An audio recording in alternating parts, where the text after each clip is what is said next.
गोवंडीत दत्त मंदिरात नॉनव्हेज जिहाद। मंदिर के इस अहाते में लोगों को बिठाया गया, लोगों को नॉनवेज परोसा गया। मंदिर बळकावण्यासाठी केली मटण पार्टी। हिंदूंच्या श्रद्धेवर घाव घालण्याचा प्रयत्न हिरव्या शक्तींचा हिंदुत्वावर घाला।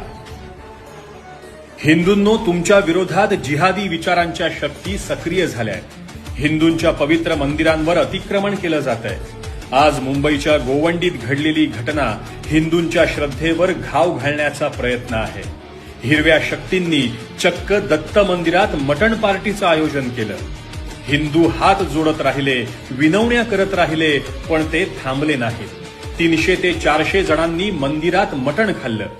वो लोग ने नॉनवेज उधर बनाया, कम से कम 300 से 400 लोग खाए। कोण आहेत हे लोक? यांची हिंमत झालीच कशी? ह्यांचा हा मुजोरपणा वाढला ह्यांच्या नेत्यांमुळे।